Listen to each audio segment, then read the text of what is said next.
Hey, I'm Andy. If you don't know me, it's probably because I'm not famous. But I did start a men's grooming company called Harry's.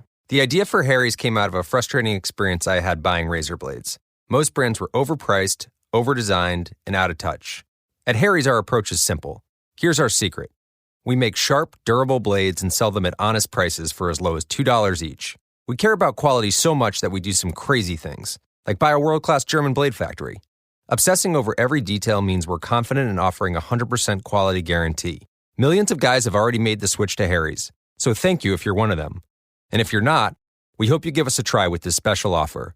Get a Harry's starter set with a 5-blade razor, weighted handle, shave gel, and a travel cover, all for just $3 plus free shipping.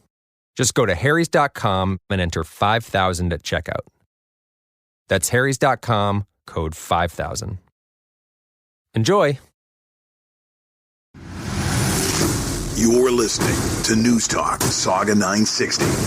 Also streaming live on saga960am.ca. You are listening to New Theory Radio.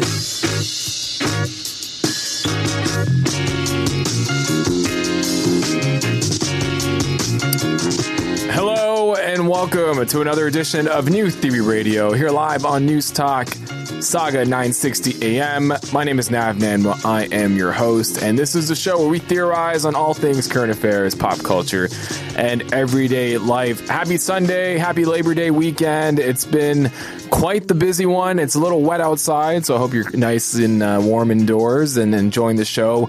We have a very fun episode lined up. We're actually going to be talking a lot about movies. I'm actually going to be joined by a good friend of mine. He's actually on the board of the Brampton Library, and he now runs his own consulting company. And he is somebody who's very well connected within the Brampton community. But he's also someone who's a gigantic comic book aficionado or comic book nerd. I'm sure he won't mind if I call him that. It's my buddy Jaipaul Massey-Singh. Him and I are actually going to be theorizing for the first little bit of the show about a number of things. A few weeks ago, it was announced that Sony and Disney are at odds right now in regards to Spider-Man being a part of the Marvel Cinematic Universe moving forward. Now, if you're a Marvel Cinematic Universe fan, you know that Spider-Man for the last little bit has been a major part of the movies that have been, coming out, such as Avengers, Infinity War, Avengers Endgame, even Spider-Man's own spinoffs when it comes to Homecoming and Far From Home. But a lot of that is due to the licensing that exists with Sony Entertainment that owns the Spider-Man name or Spider-Man character, and an agreement that they had with Disney. And now they're at odds, and there's a chance that Spider-Man may not be a part of the MCU. So I'm going to get Jaipaul's thoughts on this and get his theories regarding what an MCU could look like without Spider-Man. Because, if you're someone that's been following, it does certainly look like Spider-Man's was pretty much slated to be almost a gigantic role moving forward when it comes to Phase 4 of the MCU. So I'm going to get his thoughts on that. And then if you've been living under a rock, you know that there's a brand new movie coming out that's getting a lot of comic book fans excited, and that's The Joker, starring Joaquin Phoenix. And Joaquin's getting tremendous reviews. Actually, I just heard yesterday that The Joker premiered at the Venice Film Festival and had an 8-minute standing ovation. Yes, an 8-minute standing ovation. And there was an article that actually I stumbled upon online that I want to get Jaipaul's theories and thoughts on. And that was around comic book movies going more towards the rated R rating or rated R designation and really tapping into the adult viewer. And, The Joker certainly does that. I haven't seen it yet, but it definitely looks like it's more on the mature side when it comes to comic book movies. And it looks like it could eventually start a new trend when it comes to more of these types of movies being more mature, dealing with more serious topics, not being catered to kids, which has been the normal normal routine, I would say, when it comes to a lot of these movies within the film industry. And then last but not least, it is Labor Day weekend, which means that right after Labor Day, it begins the start of the Toronto International Film Festival. Yes, TIFF fever is certainly in the air, and starting this Thursday, September 5th, all the way for 10 days after that, TIFF will be taking over downtown Toronto. And I thought it'd be great to bring on somebody who's no stranger to New Theory Radio. I actually had him on during my Theories on Fatherhood episode a few weeks ago, or a few months ago per se. My good buddy Mohit Rajhans, who used to be a producer on Breakfast Television. He actually runs a very popular movie website called Mohit's Movies. Has been doing that for quite a number of years, and he's someone that has a lot of experience both covering TIFF as well as being involved in the festival. So thought it'd be great to get his thoughts on the week that's coming up, the craziness that's going to be taking over downtown Toronto, and almost theorize and debunk a lot of what's associated around TIFF. We're talking about things like TIFF etiquette. We're talking about things like what you do when you actually see a star. Do you simply take out your phone and take a selfie, or do you give them space because the star maybe likes the fact that when they come to Toronto, they can get some privacy? Things like that. We're going to be chatting about different moments that he's experienced, and it should be a fun chat as you prepare for 10 days of craziness here, not only within Toronto, but within the GTA. But when I come back, we're going to be joined by Jaipaul Massey-Singh here on New Theory Radio, and we are going to talk all things MCU, potentially without Spider-Man, here on News Talk Saga 960.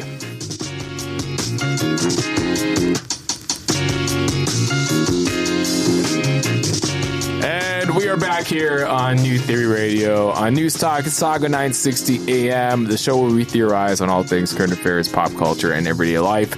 I'm your host, Nav Nanwa, and it's about that time where we start theorizing here on the show.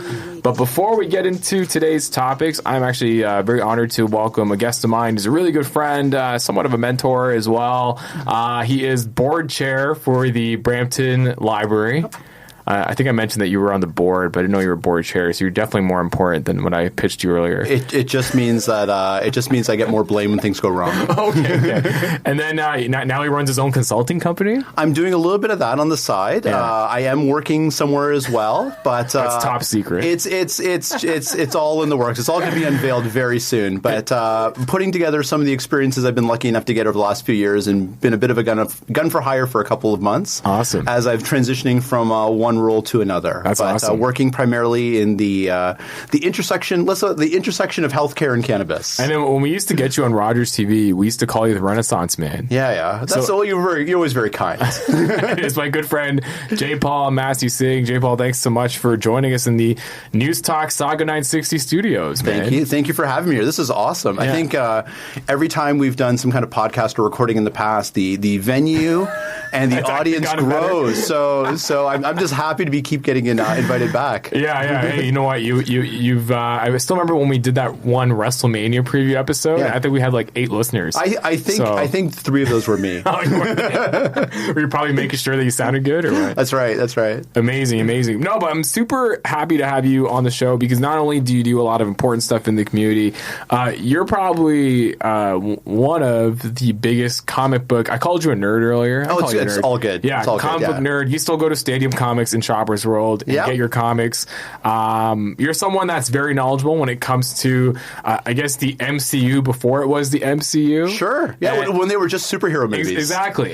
And, I thought it'd be great to have you on, as much as I would love to talk about libraries and just the important role that they play in people's lives. We can always do another show on that. I thought, because this is Labor Day weekend, I thought it'd be fantastic just to talk about some of the comic book news that's been going on, specifically when it comes to movies, because one thing that really came to mind is when I heard that Spider-Man was potentially going to leave the MCU, as much as colorblind photography here, Amit Nanwa got really sad, I also knew that you were going to get really sad too. So I thought it'd be great to start with that. What's your theory on this, man? Because, for me, I thought, being a fan of the MCU that never really read too much of the comics, a lot of my superhero fandom comes from just watching like the Fox Kids TV shows, like X-Men and Spider-Man. Which are excellent. Like, for me, like, Spider-Man has always played a pivotal role in my fandom, that when he joined the MCU, I got super excited. Yeah. But now that he might be leaving, it feels weird. I think it is super weird, because I think for a lot of people, Spider-Man represents something that's kind of unique within the pantheon of superhero stuff. And that is Spider-Man, I think, better than anybody, at least in the Marvel universe, embodies the viewer/reader. He's the every person. He's a little bit younger. He's a little bit smaller. He's the little brother. He's the one for whom, his powers are street level. He's the friendly neighborhood guy who on occasion gets dragged into situations which are much, much bigger than him with consequences that are much heavier than he's ready for. And he's the guy who's trying to figure out how to pay the rent and make sure his girlfriend doesn't get mad and gets to his job on time and all the stuff that Captain America and Tony Stark don't worry about. So I think he's this super relatable character. So when I think we finally saw the manifestation of that version of Spider-Man on the screen, because they haven't always done that, in this amazingly rich world that they had built over the last 10 years, I think fans connected on a way that they hadn't even realized they were missing him because it was such a great Marvel universe before him.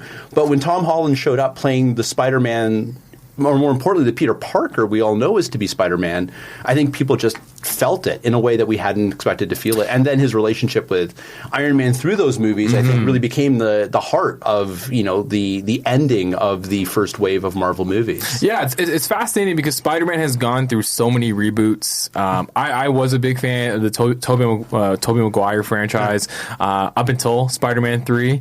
I love how Into the Spider-Verse made fun of it. Into the Spider-Verse made fun of it, which I loved. Never really got into the Andrew Garfield Spider-Man. It just wasn't for me. When I saw Jamie Foxx as Electro, I just thought that was kind of a weird flex, but okay. It's a little weird. And then, move on to your point, like when Tom Holland showed up as Peter Parker in Civil War, it just felt right. Yeah. Like this is a Spider-Man that you think would be Spider-Man because he's a little younger, he's very youthful, had that clever sort of cheeky personality that you would see a little bit in the comics or even the Fox show, and it's fantastic to see the growth that Tom Holland has had with this character, and with the way that Endgame ended. You just assume that Spider-Man is going to take over those reins from Iron Man. Spoiler alert. I'm sure everyone's seen Endgame at this point. You know what? Don't assume anything. Do people know who Luke's father is yet? Should we still be calling those out just in case? Oh, don't. I might end up losing a lot of listeners. But it's fascinating to see just the role that he's played in the MCU. But on the business side of things, like if I'm Sony and I have pretty much an investment behind this character, you obviously want your fair share when Endgame makes shatters every single record known to man when it comes to movies. Well, I think for sure, and I don't think it's so much that Endgame piece of the pie so much as it is the Far From Home piece of the pie, right? Because Sony would never have had a stake in where he was in the Marvel Universe proper, but those Spider-Man standalone movies were 50% Sony's, and it's unfortunate, but I do think at this point in time, let's not all overreact. There's a lot more money to be made by all these parties collaborating together and finding a way to split a ridiculously large pie. And Kevin Feige, who's the creative driver behind all of this, finding time away from his other Marvel and Disney projects to come back and spend that time. Fundamentally, none of the IP is gone. Tom Holland is still Spider-Man, and all the people and all the world building they've done is still there. The question is can they execute that version of Spider-Man without basically the Disney, Marvel creative teams behind it. If they feel that they can and they deliver, then more power to them. Good for Sony. But don't you find so what you're saying then is they can still continue Spider-Man? Tom Holland is still Spider-Man. Okay, they're not getting rid of him. Yeah, and Tom Holland is contractually agreed to be Spider-Man. The thing that's different is you won't see Spider-Man in the upcoming Black Widow movie, for instance. Not that we'd ever see that because it's a time jump. But whatever the next set of Marvel movies that are going to come out that represent an extension of the MCU, that Black Panther movie that, quite frankly, I'm more surprised people aren't screaming about the fact that a Black Panther movie hasn't been announced yet. Because to me, that's the real continuation. I think it was announced, but I think it's for 2022. Okay, because I didn't see it as part of the new wave. I didn't see it part as the new wave. I thought, because considering the hype that had last year, my assumption was that they were going to speed that up. I would think those are the pieces you want to see. But the thing that would happen right now, theoretically, is that you would not see Tom Holland appearing, or any version of Spider-Man, in those movies. But Tom Holland still being Spider-Man in Spider-Man standalone movies is all good. And seeing a continuation of where Far From Home left off is still on the books. I just don't think they can execute it as well. The question really becomes, though, is first, will these guys find enough way to spend the money and make it all happen? I think they will. I think this is really premature. They stepped away from a bargaining table once. In as much as I'm a comic book nerd fan, like you, I'm a huge sports fan. And we know, just because a negotiation breaks down doesn't mean that someone doesn't show up playing in a uniform on opening day. Oh, yeah. Exactly. I think in the same way that, to use the football analogy, Ezekiel Elliott is sitting out right now. All they need is for the Cowboys to lose one game, and, Jerry Jones is going to open up the bank account and bring his running back back. It's the same thing here. And that's what I was telling a lot of people. Yeah. Like, this right here is a negotiation This is a tactic. negotiation. This is all it is. Like, I remember when the story broke, I think, on Deadline, and they were like, oh, Spider-Man's out of the MCU. I'm like, okay, there's a lot of money to be made here. Yeah. There's more money to be made together. Oh, exactly. Than apart, right? Because I just don't know, and when I really think about it, I just don't know how much. Tom Holland's doing great as Spider-Man. I think since Tobey Maguire, I think I've actually accepted him as Spider-Man, and he's been doing fantastic. And I like both Far From Home and Homecoming. If he was out of the MCU, I just don't know if I'd still be interested, because I think part of my interest with this new character is that I know he has a relation indirectly with Black Panther. I know that he has Tony Stark as that sort of father figure that, unfortunately disappeared after a while, just like Uncle Ben. But there is that linkage that when you watch a Black Widow movie, or you watch another, like an Ant-Man movie, you know that they're all kind of in the same universe. Yeah. That I just don't know how I'd feel about Spider-Man kind of being on his own, which is a part of the reason why I never really watched Venom either. Because I think, and we'll probably get into it later when we talk about the Joker, but I think that the MCU has really got me invested in characters that I normally wouldn't be invested in. No, I totally agree. And to me, that's the more interesting conversation to have, is like, hypothetically, if this doesn't come to pass, I still think it all gets solved. Eventually, someone just drives a truck over to someone else's house and here's all the money and it all gets resolved. But just like every other problem. Well, yeah. I think, to me, the two more interesting conversations are, one, watching how the fan backlash initially was against Sony and now has started as the story has begun to unfold, where the actual negotiations got installed, how people are starting to turn on Disney and Marvel to say, hey, look, you're the ones actually who are being unreasonable here. Sony does actually have access to your IP. You signed it away at a time that Marvel was going bankrupt. And by the way, if you're getting greedy now, stop it, because you're hurting us, the fans. So I'm curious to see, as that fan pressure changes, how that impacts the negotiations between these entities. I think it was really easy for Marvel to pretend they had the higher ground, but it's starting to feel like maybe they don't. But the other part of it is just from a pure movie nerd fan perspective, is what role does a character like Spider-Man play in the Marvel MCU, or I guess it's redundant, in the MCU?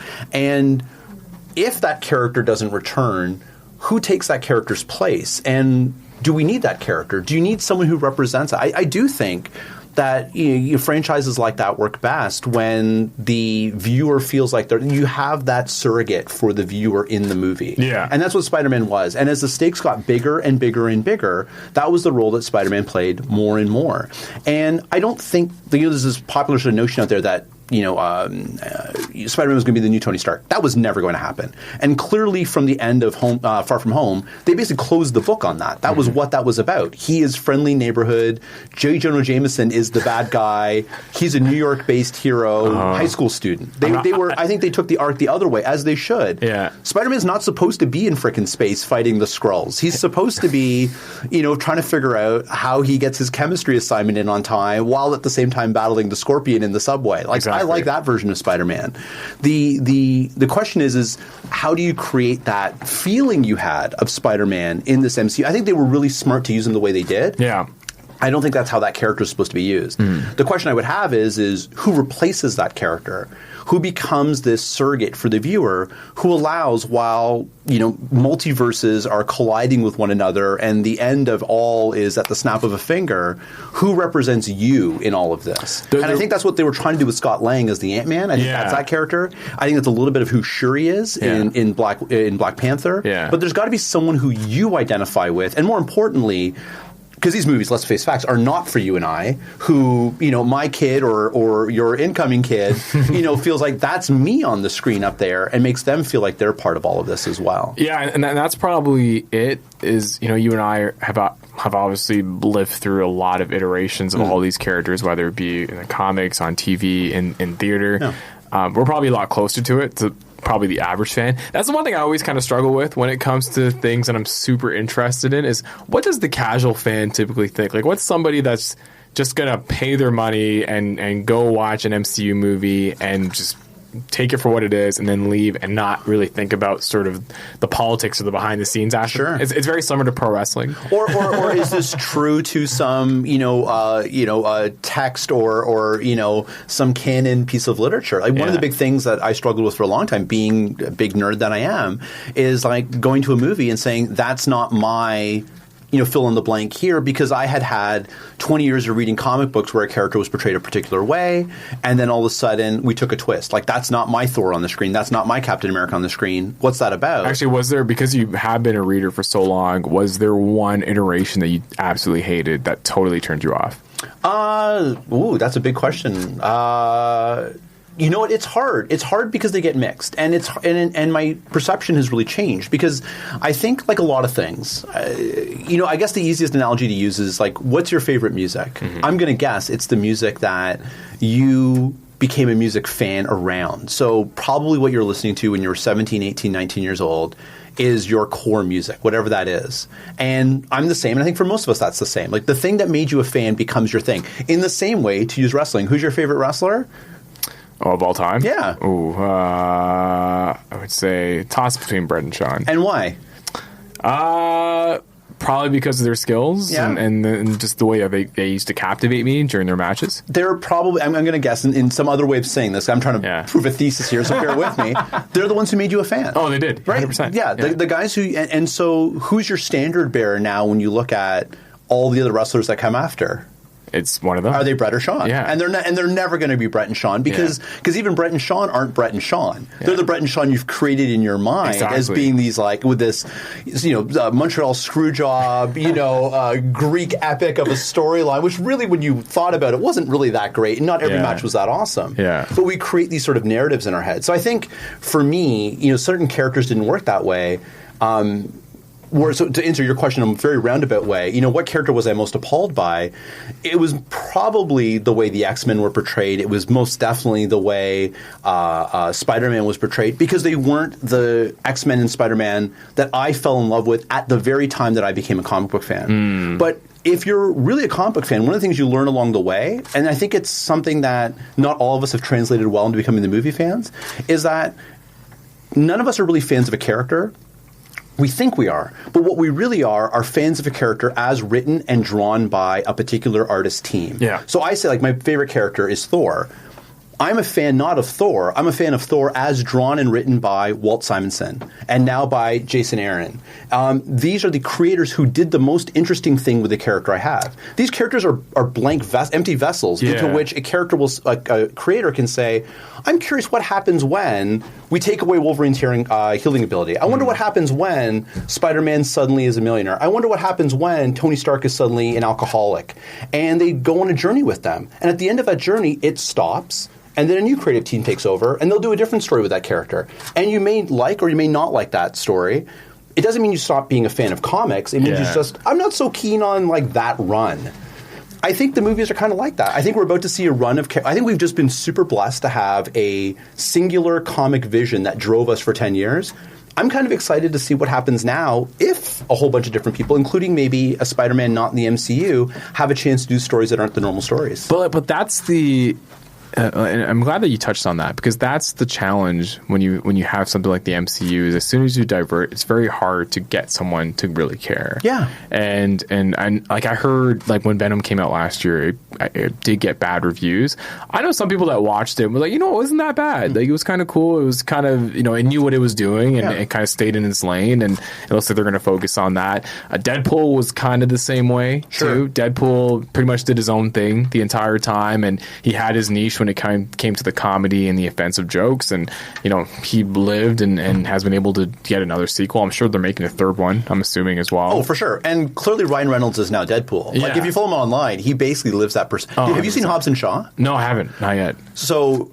I'm going to spoil one thing. Ryan Reynolds, he's in it, right? And he is Deadpool. Oh, he's playing right. He is essentially playing Deadpool, like in the way that like Al Pacino just plays Al Pacino now. Yeah. All the time. Okay. Like, yeah, Ryan Reynolds apparently just walks around life playing like, yeah, you want to cast Deadpool hilarious. In a movie, I will be Deadpool for you. But it's funny you talk about how we like other people's iterations of characters, because I tuned out a Batman after Nolan was done with it. Right. Like, I thought Nolan killed it with Batman Begins, Dark Knight Returns. I really liked that as well. And then as soon as Christian Bale wasn't Batman, and as soon as you started to see Batman and Superman get hot-shotted in a movie together, and you had Ben Affleck involved, and then there was a pseudo DC universe that got created, I for the most part really didn't care about DC. Yeah. I do somewhat care about them now, because I've noticed that their strategy has shifted a bit, where they are going to let other directors provide their own interpretations. But then, for example, when you have, and we'll probably talk about the Joker in more detail in the next segment, but when you have people like Joker, that trailer really captivating. Sorry, not yet. Sorry, I'm just telling our producer Joe that we're not cutting yet, because I'm really on a wave right now. But when you have characters like the Joker, and you get to see, is it Todd Phillips? Todd Phillips. He gets to see his iteration. Yeah. Man, I'd be like, dude, that's the Batman universe that I want to see. Give Todd Phillips the keys to the Batmobile and let him run with it. I think so. And so I do think the creative team matters. And this is the thing. You have to go through it a few times. Mm-hmm. And I think for I'm slightly older than you. For a nerd of my generation, the learning was Star Wars, where you had this backlash moment of, with the prequels, of this isn't my Star Wars. What the hell have you done? How dare you spit all over my childhood, George Lucas? I hate you. to have to understand, these weren't meant for me. In the same way, when the first Star Wars movies came out, they weren't meant for my dad. They were meant for me as a 5-year-old kid. Yeah. So it makes complete sense that, the next iteration of these movies, they have a much harder bar to reach, which is they don't just have to be great for the audience they're intended for. They have to be great for this audience of people who've made it into canon and in basically holy text, these movies that were meant for children once upon a time, but we've spent so much time living with and in those universes, we've turned them into something that they weren't ever meant to be at the time. And so they have this incredible bar to reach.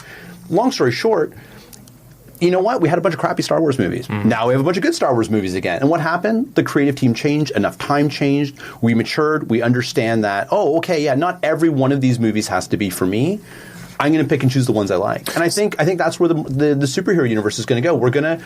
I think Marvel has had an incredible batting average, but eventually, we know there's some okay ones. Yeah. There's going to be a couple bad ones eventually, and it'll be fine. It'll just be another director will take over, the actor will get recast, and maybe it'll work, and maybe it won't. And if it doesn't work, if the Captain America in the new, Bucky and the Falcon series doesn't work, no problem. In 4 or 5 years, they'll reboot it again, and I'll get another Captain America, and maybe that'll be the right Captain America for me. So you feel like in hindsight, no matter when looking at this, hindsight 2020 about Spider-Man not being part of the MCU, it's all cyclical and it's all going to come back around. I think so. I mean, that to me is the learning of being a comic book fan, mm-hmm. right? Even Chris Claremont, who created the X-Men, had one of the greatest runs of any comic writer of all time. 20 years of creating seminal not creating, but building this universe of seminal characters. Eventually, he stepped away, and the X-Men sucked for a while. And then someone else comes along, and Neil Gaiman comes along and starts writing them and turns them into something amazing again. And he steps away, and then someone else comes in and takes over and writes for a while, and it's great for again. And I think this is just how it goes. Not every creative team is a winner, and not every story arc is going to be the story arc that resonates with you. And I think, we're going to get some variety, and you're going to get some hits and misses. And I think anything that doesn't work eventually will get another go at the can anyway. Because these characters are, ultimately, they're myths. And myths get retold over and over again. So you mentioned earlier, and we'll probably close this segment off with this one last question. You mentioned earlier that if Spider-Man was to not be a part of the MCU, there's almost going to have to be another character that fills that void that he leaves. In your eyes, let's say Sony and Disney don't find common ground, and the split does happen, even though you and I both feel like they eventually They'll will eventually figure it out. They're going to figure it out. There's too much money on the table to pass it through. So I give them from now to the end of the year. It seems either way, I trust John Favreau will be in both. So we'll have that continuity. So who in your eyes would be that character that almost fills that void moving forward that allows the story to continue?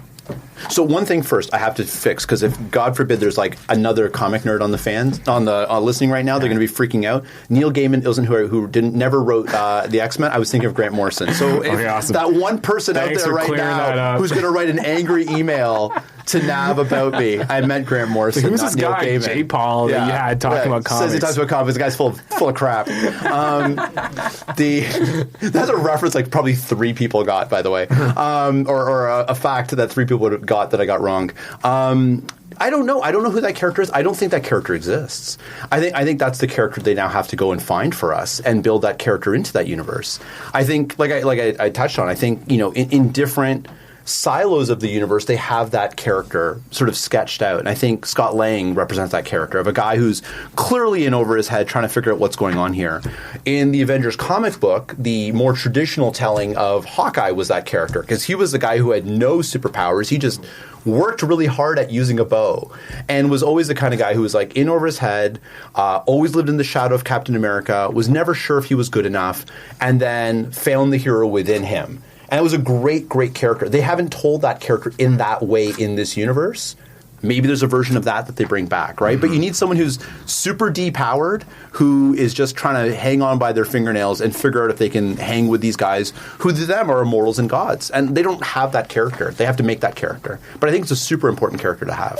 Somebody who really wanted to chime in on the conversation, and he's always kind of behind the scenes here at New Theory Radio. He's my resident photographer. He's also my baby brother, and he's a big comic book nerd as well. He knows more about the stuff than I do, so I thought it'd be great to have him on the show for the next segment to help us theorize on a couple different topics. But I also want to get his thoughts on the MCU. So please welcome to the show, Amit Nanwa here. Amit, thanks so much for joining us here on New Theory Radio. No problem, man. Yeah. So you actually made some notes about this, because I remember I was asking if you wanted to join. First and foremost, what is your thoughts on Spider-Man potentially leaving the MCU? Looking back at it when it first was announced, it was like a hard moment, but thinking about it, there's positives and negatives to every single situation, right? So as we know with the past Venom movie with Tom Hardy wasn't as good as what's it called again? It received like a lot of bad reviews, but it still had a potential with. I know that Andy Serkis is going to be directing Venom Part 2. So and he's a guy that was on. He played Gollum in Lord of the Rings. Yes, he played Gollum. He also played Caesar in the new what's it called again, Planet of the Apes. And the director of Planet of the Apes is going to be directing the what's it called, a new Batman with Matt Reeves. And yeah, so there are positives and negatives. Like obviously, I want Spider-Man to stay in the MCU, but then you think about it in a sense that is him being, as Jaipaul mentioned, about him being his arc finishing off with Iron Man. How Iron Man was in the shadow of Iron Man, being more a father figure to him as well. It would have maybe allow him to be the center of his film again. I know that they kind of did that with him announcing that Spider-Man at the end credit scene, the big moment where I don't want to say if you even watched, so with no spoilers to see it. You can probably spoil it. It's fine. No, I can't spoil that. I don't want some fans to like hit me up, be like, "Yo." But thinking about that, it could open a lot of doors to different stuff. I know that they're thinking about doing Kraven next. I'm sure I heard. Oh, Kraven the Hunter, really? Yeah. Jaipaul, you seem to like that idea. All time bad guy for Spider-Man. I love Kraven. Well, Kraven the Hunter actually, because I remember, and again, I wasn't a reader, but I used to watch the Fox TV show. Yeah. I remember, I think we actually owned a lot of that on VHS as well. Kraven, didn't he have like a story behind him where he was a villain, but just like every other villain, like the Scorpion and I guess as the Vulture, like they had a personal reason as to why they were doing the things that they were doing? Well, I think so for sure. So Kraven I think is one of those really, really great characters in that all really great villains believe they're right. And Kraven embodies that. It's never about being evil. It's not just taking over for the sake of taking over. They want to cause mayhem.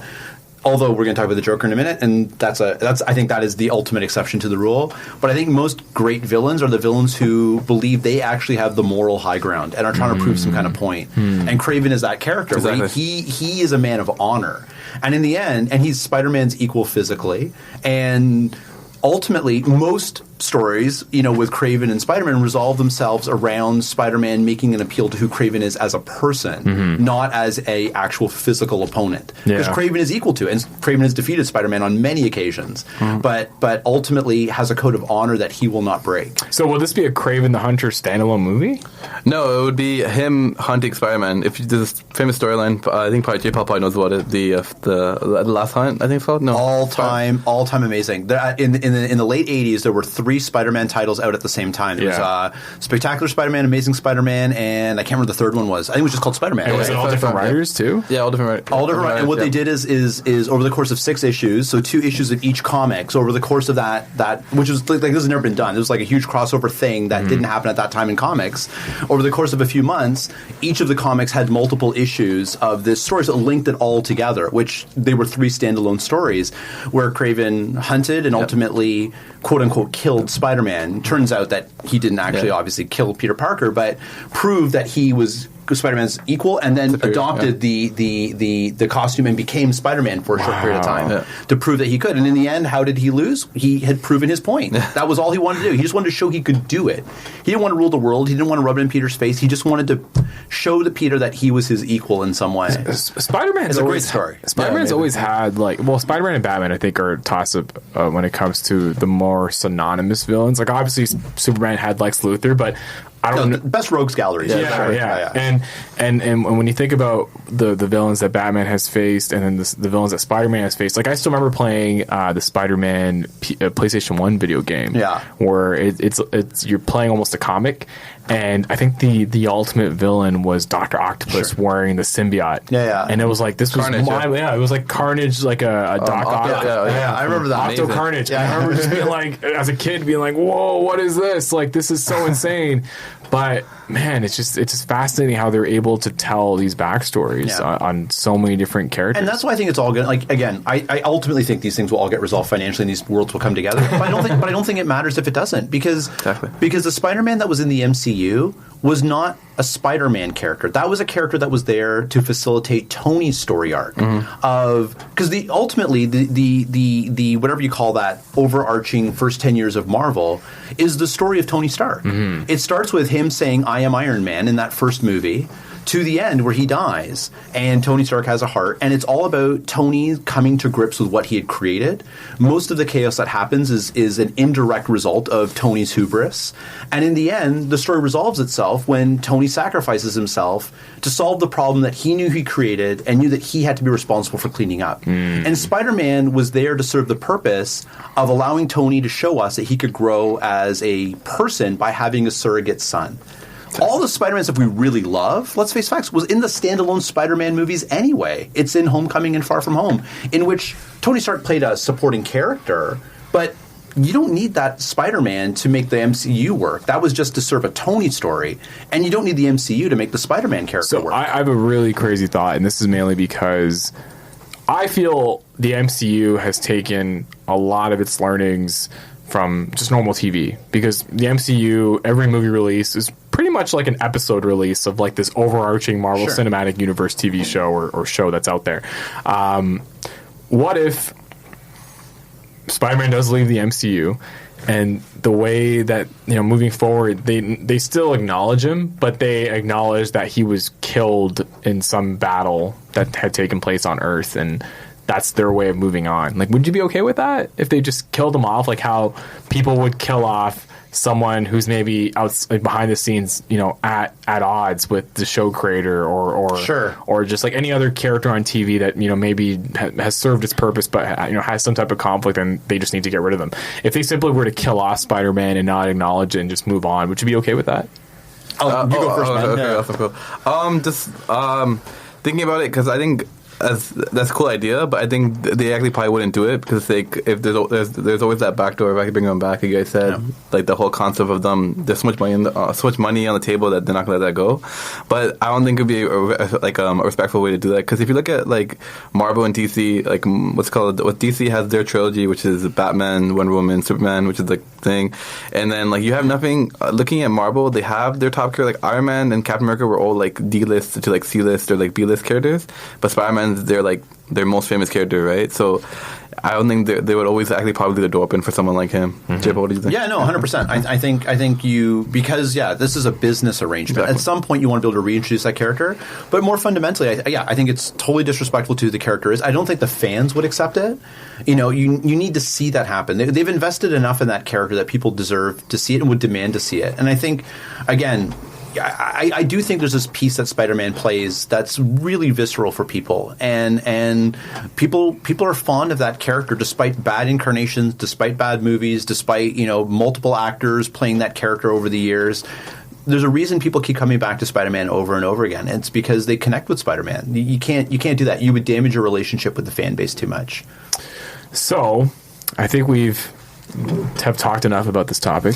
I think we all know that Sony and Disney are going to become friends, and this conversation may not come to light, or this whole thought around Spider-Man not being part of the MCU may just be foolish talk, because I'm pretty sure they'll find a good solve. I feel like I'm just having this flashback. Didn't we once record like a whole wrestling episode where we were trying to speculate what was going to happen, and then like someone cashed in Money in the Bank, and it basically eradicated our entire podcast? I think this is happening right now. It's funny because I think you and I, this is when I used to do another podcast called The Network when I first got into podcasting. Jaipaul is a big pro wrestling fan like myself, and him and I actually did a podcast predicting what was going to happen at WrestleMania. And at the time, WrestleMania was like a month away. Yeah, it was like weeks. Yeah, so you and I were thinking we're on the ball. We knew exactly what was happening. And then I think eventually when the plan came ahead, everything we talked about had not gone down. Yeah, but it wasn't that we were like bad predictors. Like something happened. Like I think someone cashed in Money in the Bank, and like drastic. The entire or someone got injured, or something ridiculous happened. It was one of those things where I think you and I thought we were onto something, and then something drastic happened, and then everything just shifted. And I love that we haven't learned the lesson of that, and yet like we're here years later trying to once again act like we know what's going on. That's what we do on New Theory Radio. That's why you get theories, you don't get facts, right? So I like that. It's not New Fact Radio, folks. It's also not fake news. But moving on, one thing that has been getting a lot of traction is the Joker. We talked earlier, Todd Phillips has come out with his own iteration of the Joker. It seems like DC is now shifting away from universes, and they want to almost do really cool standalone movies. I think there's a Harley Quinn movie in the works. Apparently there's another Joker movie with Jared Leto in the works too. It was supposed to happen with Harley Quinn. It's a Harley Quinn Joker movie. It's supposed to be based on the, what's it called again, Mad Love comic? Yeah, Mad Love. But I wanted to do them more because I know Jared Leto is now doing the, what's it called, Morbius character now. Oh, really? Yeah, he's doing his standalone Morbius movie, so that's going to be part of the Venom / Spider-Verse universe. But yeah, it is. Okay. So, man, so many universes, and it's funny because Doctor Strange is coming out with the Doctor Strange in the Multiverse. I'm so excited for that. So I'm so excited for that. I'm praying that Doctor Strange just solves all this confusion for us. But Joker is coming out, getting rave reviews. I think I mentioned earlier that Joker at the Venice Film Festival had an 8-minute standing ovation.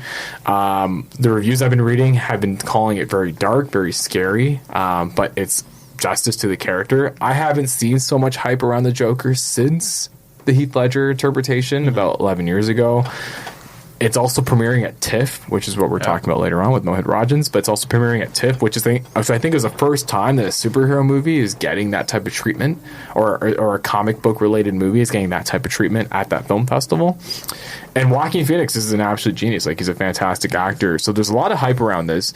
Outside of the movie being great without any of us seeing it yet, I did stumble upon an article, I believe it was in the Vulture or in Vox, one of those outlets, and they had talked about how with the Joker getting so much hype around it, and then looking at previous movies like Deadpool and even Logan that were R-rated, should superhero movies move into this direction because of their ability to tell deeper stories and to really get into the minds of their viewers when it comes to just how realistic they can be outside of just living through a comic book. And I thought that was very fascinating because the Joker itself just seems like somebody that would go crazy in everyday life. Like, it just seems like it's a natural character. Like, there's nothing superhuman about it. It has a lot of human characteristics, and I just thought, like, hey, this is something that just feels like it could happen even tomorrow. So just wanted to get both your perspectives on, do you feel like superhero movies should be going towards this R-rated designation moving forward to tell deeper stories, or do you feel like superhero movies have always been catered to children, that they should always be in one lane? I think... That's okay. As you break the mic. I talk with my hands. No, I think there's room for all of this to happen. And even now, I think that take that you're seeing right now is a take from someone who is used to watching movies featuring superheroes, but hasn't looked at the other genres in which superheroes exist. Because in the comic book world, there are mature comics and there are max comics that cater to audiences that are 18 plus, and there are comics that cater to audiences that are 5 and under, and then there's the bulk of it which cater to an audience that's in between those two. And the same characters appear in all 3 of those versions with different implications, different maturity and storyline, different language, different nudity, all sorts of things that are there to tell the story that the creator wants to tell. So I think you can tell a version of the Joker. I think ultimately what you want is compelling story. And I don't think you need R-rated. I don't think you need to be able to curse in order to do that. I think there's a version of the Joker, for instance, probably you guys have seen it because you're the same general age as me, Batman the Animated Series, the Mark Hamill voiced Joker. Dude, our dad used to watch it. All-time great Joker. Yeah. That's a kid's cartoon version of the Joker 100%. That was compelling and scary and used to terrify me a little bit. And you know what? That to me was, I would classify that as one of the first mature cartoons I'd ever watched in my life. So mature storytelling didn't need violence, didn't need an R rating, right? I don't think you need. I think in some ways, R and the things that come along with. Again, to use the wrestling analogy, a hardcore match can be great if you're using it to tell a particular type of story. A hardcore match can be garbage if you're using it to cover up the fact that you don't really have a story, so we're going to let the guys hit each other with chairs. It depends how you're using the R. I think Deadpool showed you could do it in a really smart, clever way. But what made that movie amazing wasn't the swearing. What made the movie amazing was the storytelling was so clever. It was all the way they used the established Deadpool trope of breaking the fourth wall and Deadpool talking directly to the audience. Ryan Reynolds' performance, of him. That's what made the movie great. The fact that if it was a lesser actor or a more linear storytelling, you could put all that swearing in there. It wouldn't have made the movie interesting. It just would have made it raunchy. I think, a mature telling works with the Joker. I don't think you need an R rating to make compelling stuff happen. Sorry, I'm talking. No, it's fine. Just looking, I 100% agree. But I think it depends on the character as well, right? Certain characters, there's characters that previously had a movie like The Crow, Blade, and Spawned, and The Punisher. Yeah, you really did your research, eh? Had to, I was watching movies too, right? But I'm just sense like that. You gotta have certain characters that represent, if you have a Punisher series, you can't do that PG, right? It makes no sense, right? But looking at the Joker, different, there's been so many different iterations of the character through Cesar Miro, which was a lot more fun. Yeah. The Adam West Batman, and then you go to Jack Nicholson, which is kind of a little more dark sense. Because I know that Tom Phillips with the Joker movie, he was trying to give it almost like an homage to old Martin Scorsese films, King Comedy, Taxi Driver, and you can, even if you look at the trailer, you can see a sense for that. But then I don't think, like Jaipaul said before, I don't think you have to go R-rated. I think it depends if the story what needs that. I don't think you just do it for the sake of doing R-rated, right? Because yeah, and I still remember as a kid, and it's great that you mentioned Spawn, Amit, because I thought Spawn was the coolest looking superhero growing up, and I had I remember just Todd McFarlane and just coming up with Spawn, and even seeing the toys at stores and thinking, man, this superhero just looks awesome. But I remember as a kid, I wasn't allowed to watch the movie because it was R-rated. Yeah. And I don't think I've seen it yet, but I just thought it was the coolest thing ever. But then now when you look back and even I remember the reason why I like The Dark Knight so much is because it's so dark, it's so twisted, and I felt like Christopher Nolan did a great job in giving Batman that edge, because before that Batman was so cartoonish. In the Adam West series, obviously it's a classic, but it was very cartoonish. Michael Keaton was a great Batman, but there was cartoon elements in Tim Burton's universe. And then when he got to Batman Forever and Batman and Robin, it was just not good. So I just thought, for me, I've always been a fan of the darker storytelling, maybe because that's the kind of movies that I like. But I don't know. I also think about when Dark Knight came out, I was in university, so that's probably what I was mainly interested in from an age standpoint. Yeah, I think it's what you're looking for, and I think there's room for all these movies to exist, right? Like Logan that you referenced, that's not a superhero movie. That's a Western. Exactly. It's Unforgiven. It just so happened to have a superhero playing, the character that Clint Eastwood would have normally played in a cowboy movie instead. These are just taking genres and planting these characters in there, and there's going to be versions that work for different audiences, and if they're smart, they'll make versions for different audiences. There should be a version of, again, I think you're right on it. Not every character lends itself to every telling, but certain characters can transcend and be, you can have a kiddie version that, works, and you can have a really mature version that works. And I don't think it's about the rating. I think it's about the maturity of the storytelling. A movie I've thought a lot about lately, totally unrelated to this, but it sort of resonates, the theme, right, is I watched E.T. recently. And E.T. on the surface is this really basic kids movie. It is, yeah. That's all about, this little alien, how do we get him home? It's a very simple story that's being told, actually. But when you watch the movie, and as a kid, I love that movie. And as my kids watched it, they fall in love with the movie. But as I watch it now as an adult, I realize there's a lot going on there. What that movie is really about is a child learning how to become an adult and become an autonomous person. Elliot lives in a world where no one really trusts him. He has and he doesn't have any autonomy. But through the course of the movie, he learns to develop a voice. He speaks for himself through saving this character that he wants to save, and really develops a maturity, but more importantly, an empathy for other people. Elliot goes through this journey of being a really self-centered kid who can't be trusted to do anything except go and get the pizza, to being the kid who drives essentially this whole rescue effort of these children to step up in a way that the adults around them aren't capable of stepping up. So it's a really simplistic story, but the point I'm trying to make is that even in something that's really directed and meant for children, and the children across generations fall in love with, can still put themes into it that are really deep and interesting themes to think about as even an adult or as a parent when you think about your own children. So I think it has nothing to do with the rating. I think it has everything to do with how much the storyteller trusts the audience to tell them a mature story. But do you find, and this is quite, like either one of you can answer this, but do you find because of the nature of what a generic comic book superhero story is, it's for the most part, it's a superhero that's sticking up for citizens, that's trying to protect the city from crime and violence and a lot of bad things from taking place. Do you find that because that's the overarching layer that exists within comics, that it's only natural and form to depict it as realistic as possible, to really provide sort of credibility as to what that superhero is doing? Because I think that's what's kind of changed my viewing habits, and it's funny because I say this as we talk about the MCU in the last segment, because the MCU can be somewhat cartoonish a little bit as well. It's not as serious as a Dark Knight or as serious as what we're seeing with the Joker.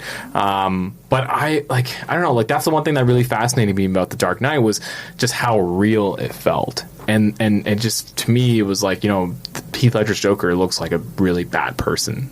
I think there's room for that story. I think what I would offer as an alternative take is, in as awesome as Homecoming and Far From Home and Tom Holland is, and I'm in love with him, I would adopt him in a second, all that stuff. Into the Spider-Verse, I would argue, is the best Spider-Man movie ever made. Oh, I loved it. I just saw it recently on a flight. And that would go back against everything you said. There's nothing realistic about it. It actually plays with the genre in the best ways possible. It's very tongue-in-cheek. Visually, fourth wall breaking, tongue-in-cheek, doesn't take itself seriously, but is super sophisticated and is a really smart story. And I'm not saying you're wrong. All I'm saying is I think there's room for lots of different things. Because you can make a Dark Knight, which is this seminal movie that people thought, it was the first time people said, hey, should superhero movies be, thought about for Oscars? Right? Yeah. Which ultimately Logan had that opportunity to be. But I think Spider-Man Into the Spider-Verse is equally powerful and amazing, and I think it's just so soon we haven't seen it yet. It's going to have ramifications in how stories are told also.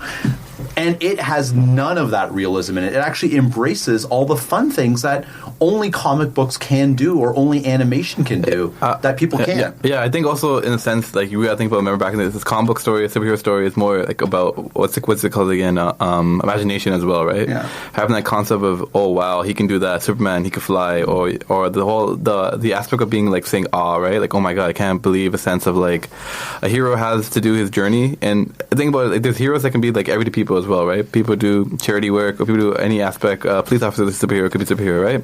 So I feel like it goes back to that sense of having that sense of a story. Like, look at Into the Spider-Verse, so unique, opening the opportunity to, into the multiverse, giving the opportunity, and then and it's something that, like, someone who's adult can watch with their kid, or someone their kid can watch alone as well, right?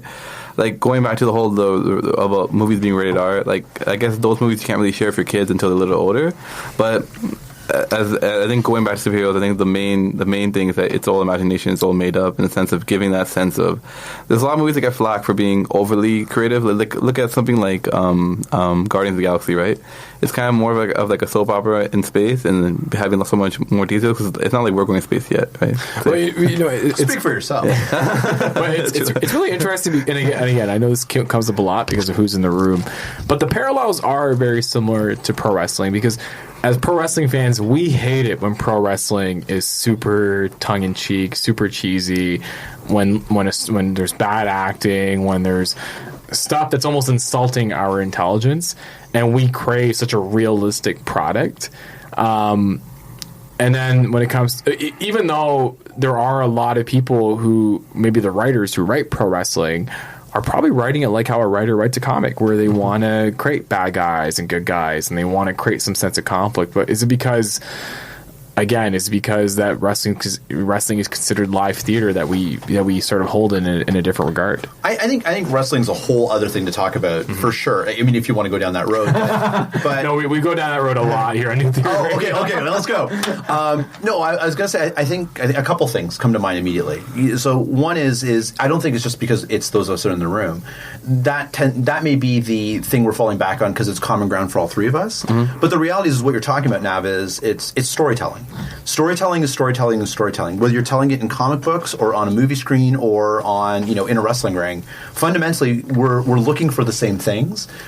In terms of the story, we're looking for the same sophistication in terms of what the motivations of the characters are. We're looking for the same quality in how the story is told. The genre dictates what's reasonable and unreasonable. I agree. And sometimes when something is so far outside of the universe that's been created, it sucks. But that's on the creator to make sure that they have done a good job of creating a universe in which the rules make sense and hold themselves accountable to those rules as part of telling the story. So why does it seem crappy when wrestling has bad acting? But we will forgive bad acting in other genres. It depends on what makes sense within the rules established within that world. I think the problem with wrestling, this is a whole other conversation to have, is that when you're writing a comic book, coming to your point, the creator is writing for a well-established audience that they're trying to figure out, which is us. Mm-hmm. Wrestling, the reason it sucks, I would argue, is because they're also writing for a well-established audience, but they're writing for a well-established audience of one person. They're writing for Vince McMahon. and the problem why wrestling sucks is because Vince McMahon doesn't understand what makes wrestling good, ironically. In the same way, to wrap this around, George Lucas didn't understand what made Star Wars good, ironically, and made those prequel movies that totally missed the mark of his fan base. Vince McMahon has this stranglehold on an industry, and his writers are writing to please him. And every now and then something cracks through and works, but for the most part, it doesn't. But again, I think it's quality. I don't think it's about genre. Exactly. Yeah. Right. No, and totally. No, I definitely agree there, because it's fascinating, because I find that again, I think viewers in general just don't want their intelligence insulted, and I think part of the appeal that makes the Joker so interesting is because, for me, I look at just the standard that Heath Ledger set and where he took that character. And now where Joaquin Phoenix is potentially going to be taking this character, I think there is that sense of realism that you want with the Joker that makes it so fascinating. But to your point, the Mark Hamill Joker on the animated series was fantastic as well. I do think too it's about time and place as well, right? Like I think the Black Panther movie, for instance, worked really well because it came out when it came out, and I think we were ready for a black superhero who was a competent, ruler of his country, responsible individual, for a black man to be depicted the way he was as an equal to these other heroes, because that's not how Black Panther is traditionally portrayed in comic books. It took someone like Ta-Nehisi Coates to, start writing a Black Panther comic book recently to start portraying a version of a black superhero who wasn't a sidekick to the white superheroes. But that happens in 2017 or 20, when that movie came out. I think these Joker characters we talk about are sort of similar to that. I think we live in times right now where the world feels like it's going to shit. And you can't swear. I can't swear. The world feels like it's not a great place right now. And shout out to Jyoti Banu. and I'm allowed one, right? And I think nihilism is a real thing that a lot of us are sort of struggling with. When you read about shootings that happen to feel random and things that seem so far out of our control, I think the appeal of a character who represents that chaos, who's trying to make sense of that chaos in a world that feels realistic, feels like a movie maybe I want to see because it reflects how we feel right now as people. That's very fascinating because that kind of opens up it's a great segue to the next question I have is, what are your guys' thoughts on movies being based on villains? And I know it's done quite regularly in other forms of cinema. Sure. You have different movies. Breaking Bad. I think it's the best example. Or The Sopranos. Even if you want to go way back in cinema, like people think Citizen Kane is also about a villain for the most part. But to your point, Jaipaul, the fact that we kind of live in an interesting world right now where, if you turn on the news, you do see a lot of crime and violence and a lot of unfortunate things taking place, that a movie like The Joker is being made. I find it fascinating because, everyone always looked at the character of the Joker as being the prime villain that you want to see get beaten at the very end. And now we're all invested in seeing just a biopic about this character. And I just want to get both your thoughts on this shift that we're seeing because, to Amit's point, we are getting a Harley Quinn movie. It looks like we are getting a Morbius movie. Blade. There's going to be a new Blade as well. Is Blade a bad guy? No, it's like in between, right? Yeah, it stands in the line between, right? He's a tweener. I was going to say kind of a tweener. He's stone cold. Yeah.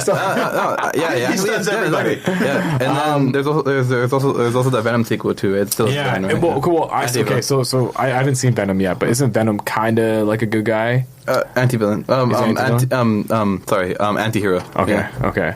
So just maybe we'll start with you. Like, what are your thoughts on villains? Looking in a sense, like, if I was looking at the Venom movie as an example, Venom, actually, a lot of people don't know this because a lot of people depict just the movies as a cartoon. Venom used to actually eat people, he used to eat babies and people and stuff, right? Wow. It's a symbiote. Oh, he did. He did, right? Yeah, he did. So I would do if I was to redo that, I would make it more of a horror style movie and him being a monster, like a horror monster. But and thinking about movies that are more villain movies, you look at like you said before, the Joker movie. I think it's just a sense of just seeing people of that whole concept of seeing the origin story and what led them to become what they did, right?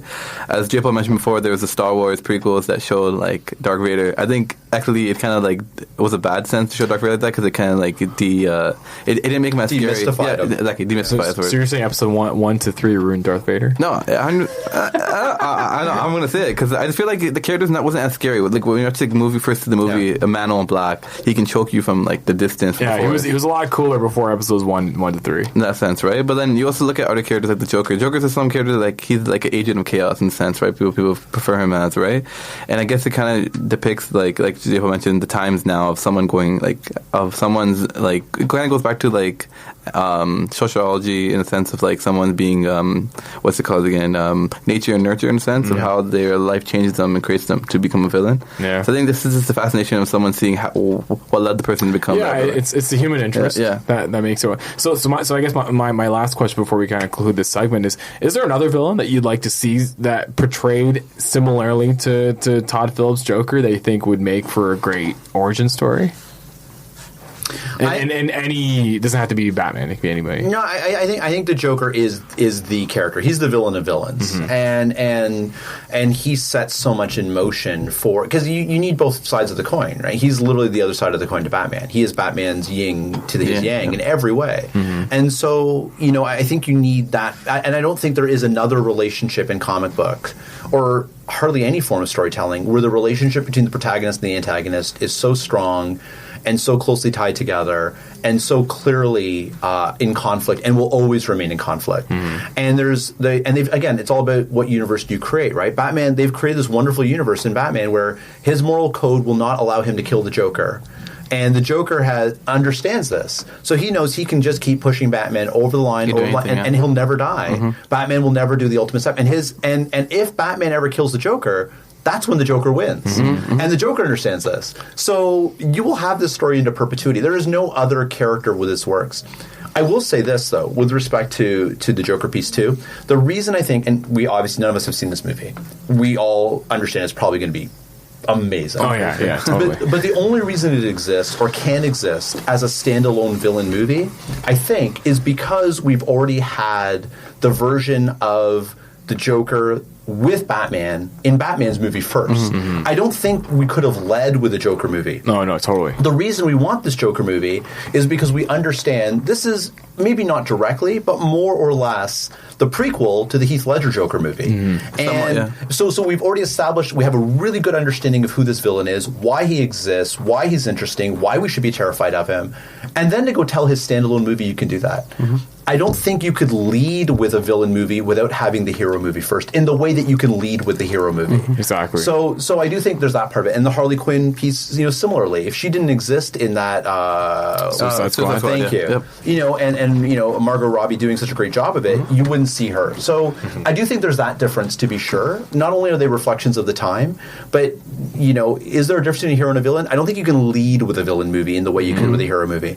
What made Breaking Bad so good is that part of it was Walter White was a hero at the beginning, and you saw his downfall. Yeah, you were actually rooting for him, and then eventually you started to just like him. He became the villain. And I suspect the narrative of this Joker movie is going to be similar, right? We know, because we know he turns into this crazed psychopath, we're curious how he got there.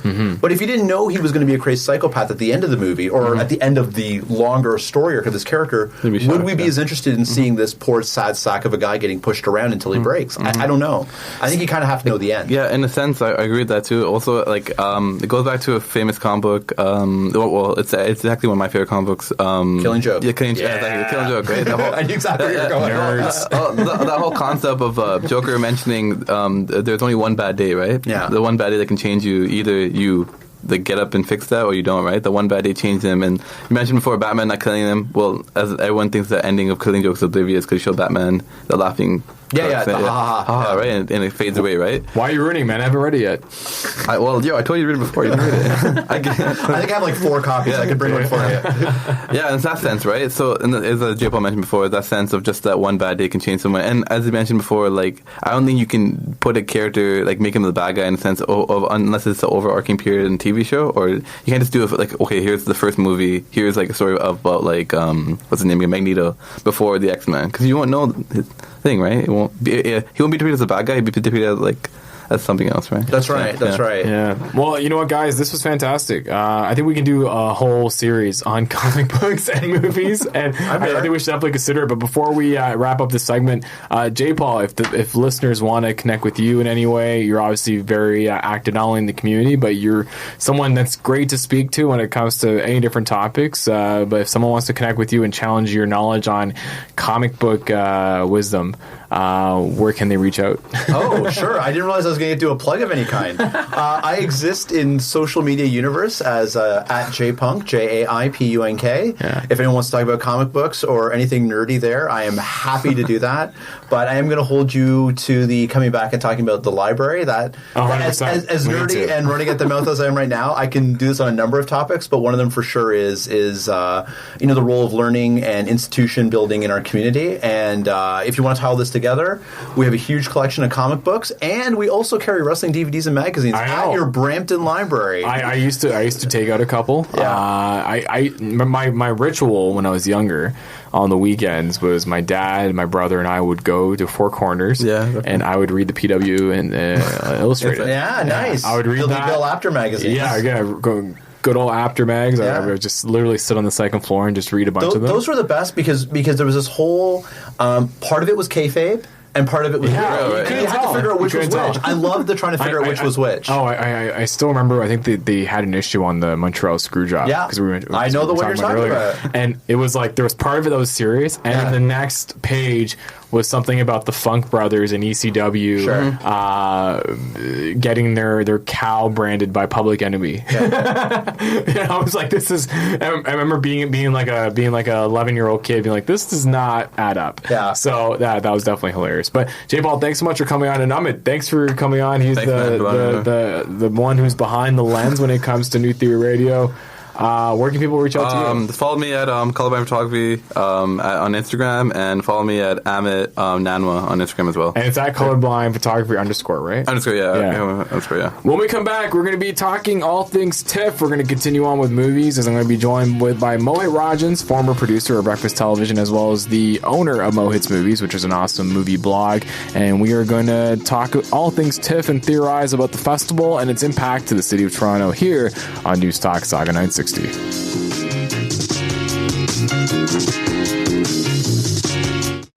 And we are back here live on New Theory Radio on News Talk Saga 960 AM. My name is Nav Nanwa. I am your host, and this is the show where we theorize on all things current affairs, pop culture, and everyday life. And we are officially gearing up for the Toronto International Film Festival. It will be taking place, obviously, in downtown Toronto, and it will be taking over for the next 2 weeks. And I thought, in preparation of the festival, that I'd bring on someone who's no stranger to New Theory Radio. You probably heard him providing some fatherhood wisdom to me back a few weeks ago on our Theories of Fatherhood episode. And now he is back because he is quite the TIFF connoisseur. He's been involved in TIFF in many different roles, whether it be on the media side of things or even in the actual festival, and I'm very excited to have him on board here to talk a bit more about what's coming up for the next week and a half. It's my buddy Mohit Rajhans. Mohit, thanks so much for joining us. Yeah.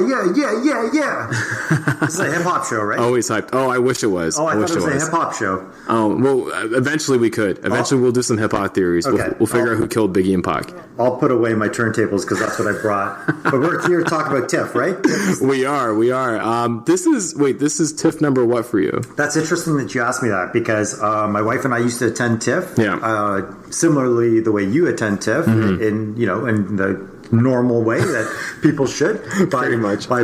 Just buy tickets. Buying tickets and lining up and doing the whole atmosphere. And we've done that since, 2002. Wow. I started covering it around the same time, but very much it was tough at that time to get a press pass for TIFF because the media that would come for it would take up all the spots. Totally. But I will tell you that the festival itself, those 10 days and year after year, have given me probably the most interesting stories of my entire career. I would never have the opportunity to be in this city and be able to cover film the way I've been able to cover it, if not for the Toronto International Film Festival. And that's the fascinating part about this film festival is I think a lot of people fail to realize just how important this actually is, specifically when it comes to the Oscars that come up in early next year.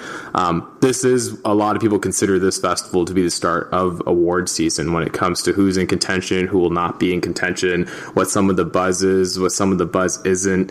And it seems like for this week, every single September, all eyes seem to be on Toronto.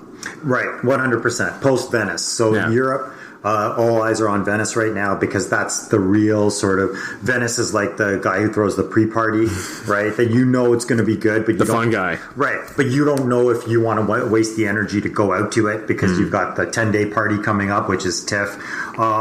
The weird thing about this festival, though, is that it's had to fight for its validity in a world where festivals themselves don't actually have the same amount of clout that they used to. A lot of people don't realize that the film festival has very little to do with the idea that the fan is experiencing the movie for the first time. It's actually a market, right? It's where buyers and sellers go to get an early indication as to what is going to be the blockbuster, the Oscar winner, and bids happen and careers are found as a result. But that doesn't happen because of a standing ovation at a screening. So the validity of the film festival itself really changes and has evolved throughout the years. Right now, the great part about TIFF, and something we're going to talk about, I'm sure, a little bit, is that it's not doing it just its best to have top-notch programming. It's actually looking to figure out how are they changing the conversations that are happening in the industry? How does it really lead the way when it comes to the next wave of filmmakers and what's going to sustain a business?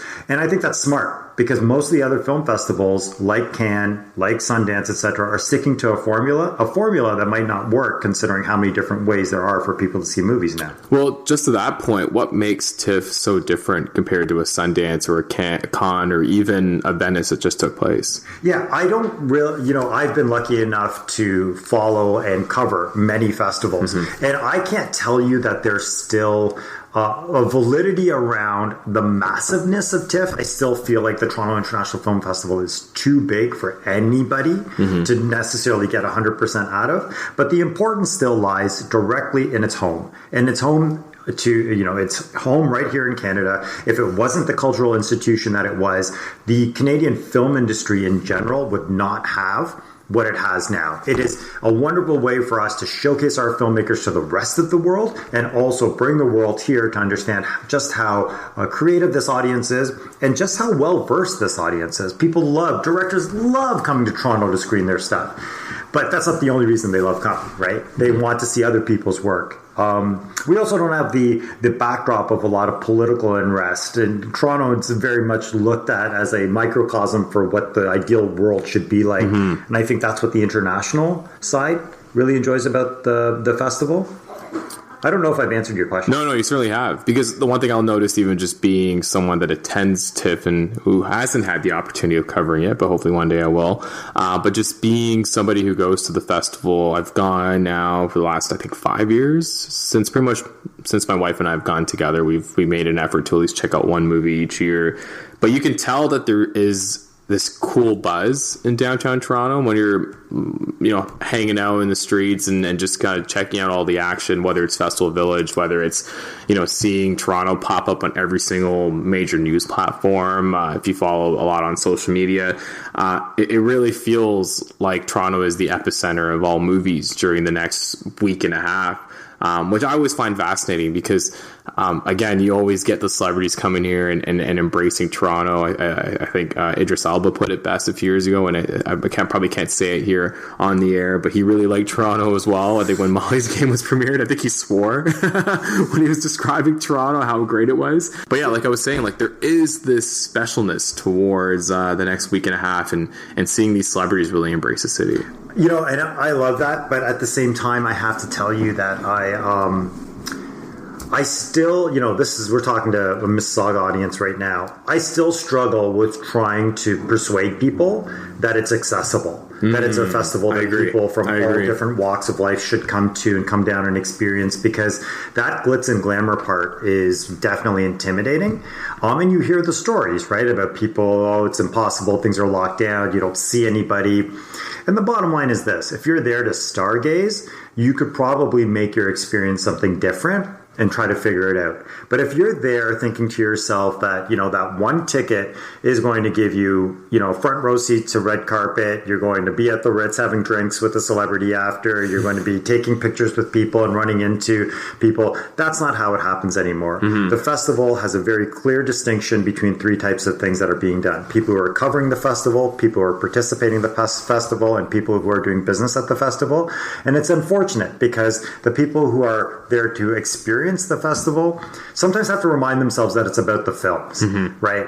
I think you asked me earlier, or you put one of your questions about, is there festival etiquette? Yeah, that's actually the next question I wanted to ask. Is that I've always heard this, specifically when it comes to the media side of things, that there is this unwritten rule or unwritten rules of TIFF etiquette that exist. Do you want to elaborate on what you think that is? Yeah.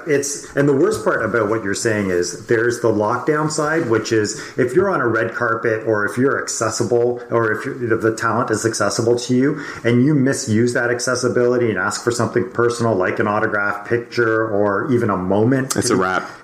Your credentials are automatically taken away. I've been in press conferences where people have asked, journalists have asked, just because they've been the first time in Brad Pitt's presence or whatever, and they've said, after the press conference, can I get a picture with you? And the celebrities laugh about it, but their credentials have been taken away. But the flip side is, if you're a fan and you're at the barricade or whatever, you can do whatever you want, right? Because they want that fan interaction. That's why you're there. It's not always guaranteed. But the weird thing is that unwritten rule jumps on to the social aspect too. So when you're invited to parties to, be a fly on the wall or maybe cover, or you know what I mean, or say you were there, at first it used to be everybody just kind of being friends with everybody, but now that etiquette will actually get you banned from going to other social events. Really? If you start mingling and you start putting yourself in a position where you're trying to really get the best out of the situation just for you. And as you can imagine, with the world of influencers and people who are trying to get dirt and people trying to find scoops, celebrities just want to be in a situation where they're relaxed. Yeah, and totally. not feeling like... I'll tell you a funny story because I like to name drop. You definitely do. You also have a lot of celebrity photos, too. I do have a lot of celebrity photos. In fact, I think that if I do put out a book, it's just going to be a picture book. Oh, nice. It's not even going to be stories. It's just going to be just you with gang signs posting with all your favorite rappers. Yeah. Well, there'll be a rapper section for sure. A Bollywood section, a rapper section, a mid-90s section. Anyway, so... one time I was at an event and I was early for the event. And so I was early for the party that was supposed to happen next. And when I walked in, the person I was with was there early and she had this shocked look on her face because there were 5 of us in the room. And it was her and I being 2 of them and a server who was cleaning up for the next party. And the other 2 people in the room were Clooney and Bono. Wow, no way. In a corner just talking. And naturally, the handlers were waiting for them to move on to the next thing. But who's going to rush Clooney and Bono? And then my friend is staring at me like, what? This is an opportunity we'd never get again to actually go and talk to them. Do we do it? We're the only 2 people here. And we didn't. Because we knew in that situation that if we had gotten to a conversation with them based on our access and stuff, we would have gotten so much crap. So you couldn't even go up to him to shake his hand, like, hey. We did at the end. Okay. Because it's funny you mentioned that because one of my buddies, shouts to Rick, and I don't know if he listens, he actually was a TIFF volunteer one year, and I forgot which Clooney movie was premiering. I think this was about 7-8 years ago, but he actually walked the red carpet with Clooney. And he himself was like, wow, this is a big deal, but he kept his composure, and he ended up in a lot of photos. And you know, he's a Sardar, he's a Singh, and he actually appeared in the background on a lot of Clooney's photos from TIFF. Yeah. So a lot of people in the community were like, oh, that's awesome. We have like a Singh kind of on the red carpet, you know, hanging out with Clooney, but he wasn't like posing with them. He was like kind of directing traffic. Right. But he was telling me that at the time when he was volunteering, it was tough to see these celebrities and not want to have that first inkling of, hey, can I take a photo? Or, hey, can I have just a simple conversation? Or can I have an autograph? But he also noticed that because he wasn't being that way, that Clooney was super friendly with him. Right. At one point, Clooney was like, hey, so, you know, what do you do for a living? Like, just kind of thanking him for his service. And it really added to his overall experience volunteering. So there is that fine balance. Yeah, and I would imagine, though, that now the idea of the selfie ruins it all. Like, 100%. I do have a story that I'll save for a book, but I made the Please give it to us here. No. I made the mistake of asking a very, very high level, like, sorry for kicking you. No worries. A high level celebrity in a very During TIFF? Yeah. Wow. Okay. But it was not a, trust me, I wasn't interviewing her. Yeah. I just happened. Yeah. And it was, you know, very social, and it was really early in the morning, and I made the mistake at the end, and I feel like I ruined a really good conversation and a moment. Okay, so here's the worst part about that I want to know so bad. I know, but here's the worst part about that story. Okay. She said at the time that she doesn't take selfies, and then less than a year later, she was in the world's most famous selfie. That's the only hint. Is it Meryl Streep? That's the only hint I'll drop. Well, that's the only hint I'll drop. I do kind of have a story last year. My wife and I got to watch Gloria, which starred what's his name? He doesn't do the right thing. Jesse Totoro, I think. Hold on. Totoro from like the HBO series too. Let's see. He did The Night Before. I might have butchered it. Hold on. John Turturro? I think it was John Turturro. Yeah. He doesn't do the right thing. And Julianne Moore. So it was just a casual matinee lunch screening. I think the movie had premiered the day before or the couple days before. So Anu and I, we just went. It was at, where was it? It was at the Princess of Wales Theatre, and the director had come out, and he's like, "Oh, we'll bring out John and Julianne at the end of the movie." And we had no idea. So everyone's at that stage, everyone's like freaking out because no one expected them to show up. Right.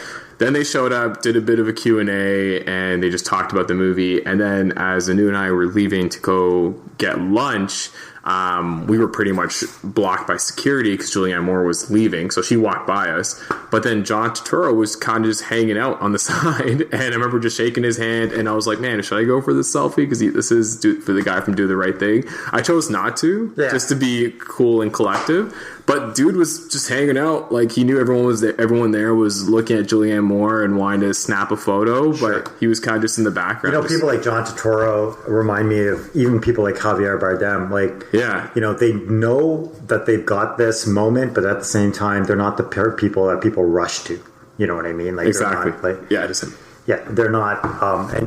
Again, I remember Liev Schreiber and Naomi Watts walking down the street in Yorkville, and no one was bugging them. They were just kind of like, oh, that's random that they're just walking around the street and stuff. So you have that ability to do that during the film festival. And getting back to it, rather than just being like stargazing. The two things I want to mention to your listeners are Festival Street's amazing. Go down, soak up the atmosphere. It's closed down. King Street is. There's programming, all kinds that you can look up on the TIFF.net website. So Festival Street is definitely an important part to be at. But also follow there's free talks. WIFT is doing an event as well. ACTRA does things. Follow the industry side of what's going on during TIFF, because it might get you something that you're interested in, i.e. a conversation about screenwriting, i.e. a conversation about producing. There's panels. Look at that stuff in it, because all of the major films that end up winning awards during the festival will get released. And you will hear about them, see about them. So unless you're looking to be the first one out of the gate to watch all this stuff, you might want to participate in the festival from a programming standpoint outside of the movies. Well, I wanted to ask you quickly is, what's your theory on the festival as of how it's evolved right now? Because, for example, when you look at the slate of movies, two of the biggest ones are A Beautiful Day in the Neighborhood with Tom Hanks, as well as Joker with Joaquin Phoenix. Both are, in some people's eyes, considered more mainstream movies that are getting gala presentations at TIFF. In your eyes, like, do you feel TIFF has gone a bit more mainstream than in previous years, or is it still for the purists? I don't really. The only difficulty I have with TIFF in general is that I feel, and I said this before, I feel like it just tries to do too much for too many. So it doesn't specialize like a Sundance where you get that super hardcore, gritty movie that's probably for people that just love movie making.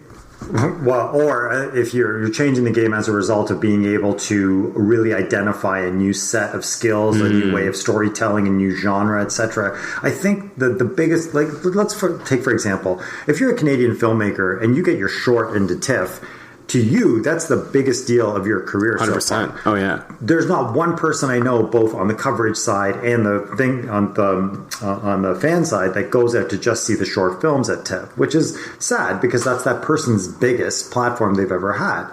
So why put them in that case? Gotcha. Right? Is there an element of the Toronto Film Festival that should go all streaming? Right? Should you put all of your Canadian entries that are shorts, should you put them all online for people to access and give them a free incentive to watch things? There's lots that can happen that can make the festival either specific to people over the 10 days or condensed and made 7. Because by Thursday of the festival, by the 6th day of the festival, the potential award winners have left to try to campaign for other festivals, and most of the major films have already been screened. So what are we doing at that point? Actually, well, that's a pretty interesting point you bring up, because TIFF does run for, I would say, 10 days. Yeah. So to your point, by the time you get to day 6, day 7, there is a little bit of fatigue in the city in regards to, okay, most of the celebrities I've got, came and left. Most of the business has been done. Most of the business has been done, because the one thing I also started to notice in the last few years was, to your point, some of the big business deals that were being made. I remember, I think Netflix was posted up at the Shangri-La Hotel, and they were like doing deals left and right with distributors. And I remember even going out last year with a close friend of ours who was actually, him and I had met up with another guy who was just in town, not to watch any of the movies, but to sell a couple projects. There is this underlying sort of business that takes place with the festival, but the fact that, before we jump into that aspect of it, the fact that the festival does sort of die down after day 6, is the festival too long? Well, it's not. Again, we will go back to who's designed for. It's definitely too long for anybody who's traveling for a week just to go to a film festival because it's more than 7 days. Mm-hmm. It's too long for volunteers to commit to that extended period of time. So you have to double your workforce when it comes down to your volunteers. And then from a business perspective, within the first 3 days if you're doing some business or not. Mm-hmm. I'll tell you, think of it this way. Negotiations used to happen over a longer period of time for titles during the festival. Actually, how does that actually work? Like, for someone who's not familiar with sort of the business side of things, are most films that you see at TIFF, are a lot of them without distributors at this point? No. Yeah. Okay. Well, I mean, so we used to have this theory that the announcement would happen and then the weeks before the catalog would actually be available and printed. By that point, most of the films had a distributor. Oh, okay. Or by that point, most of the films had appointments, meetings with distributors while they're here. Mm-hmm. It's very rare that a film comes programmed through the department without at least a sales agent, if not a distributor. Yeah. But that being said, it's not a... there could be an argument that the festival should break off and happen twice a year. People don't realize this. There's a strong television element to the Toronto Film Festival. Even Netflix, man. Netflix is doing serious gala presentations for stuff that's going to be available to stream in about a month. Yeah. Though what I was saying with reference to that is that there's an actual day dedicated to the business of streaming and television at TIFF. Mm-hmm. And so they're showing projects that would be on, for instance, Netflix in Australia, that is just groundbreaking. Yeah. One's called Black Bitch. Pardon me, you might have to... but that's what the title of it is. Yeah. And it's about an Australian congresswoman, a politician who, against all odds, had been nominated to change the game in Australia. And it's television. It's not a movie. Do we need it at the, should TIFF be doing a separate TV type festival? Maybe. But I think the other onus that we have to remember is the festival at the end of the day is a non-for-profit cultural institution. So if you're looking to actually support the film festival and get something out of it, you should probably participate in the festival outside of the 10 days that it's here. Because there's so much programming going on year-round, and there's exciting opportunities for you as well. Let's actually go quickly into the movie aspect of TIFF. You are obviously run a website called Mohit's Movies, where you talk about movies pretty much 24/7. What have you ever watched? So two examples. Have you ever watched a movie at TIFF that went on to absolutely kill it and win the Oscar? Because I've actually had that to me twice in the last 2 years. And second, have you ever watched a really good movie at TIFF that went absolutely nowhere? Oh, yeah.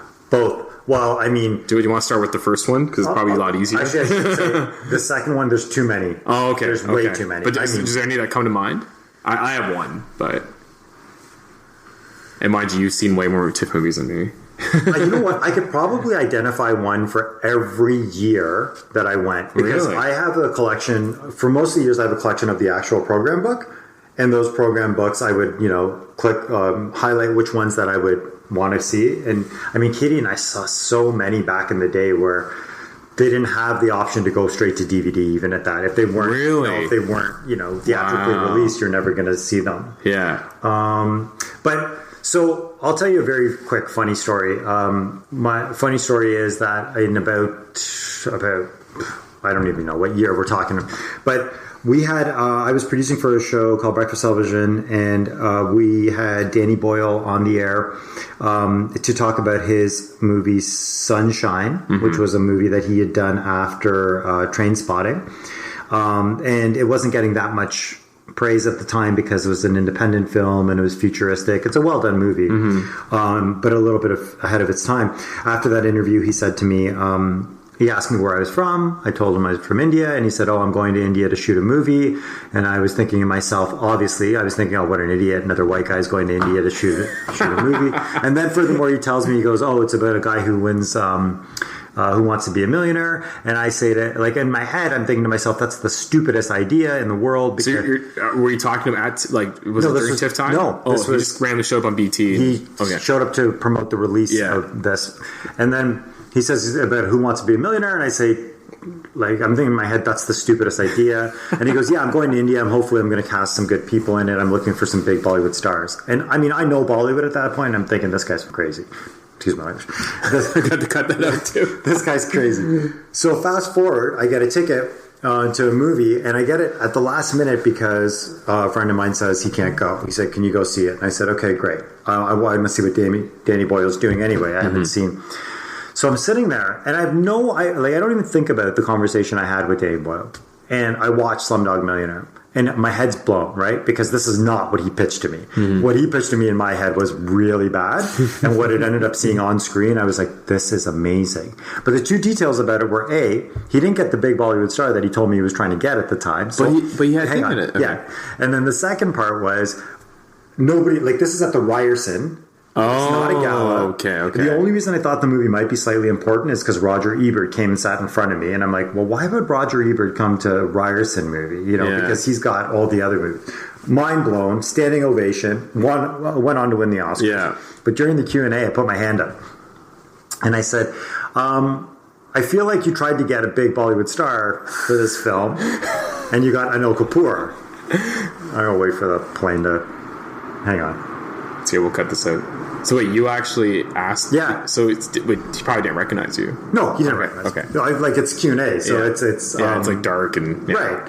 And he goes, yeah, they all said no. Oh, so the continuation to that story was he had gone on to India and he pitched everybody, and they all said no except for Anil Kapoor, and Anil Kapoor ended up being a career-defining role for him. Yeah, exactly. Blah blah blah. But they had so little expectations of the movie, even at TIFF, that Anil Kapoor didn't come to promote it. So for the first world premiere of the movie, he wasn't even around. They only had Danny Boyle and Dev Patel and the girl, whatever her name was. So that was the one where I was just like, I can't believe I witnessed this here, and this is what I went on to. But I had the backstory as well. I had two.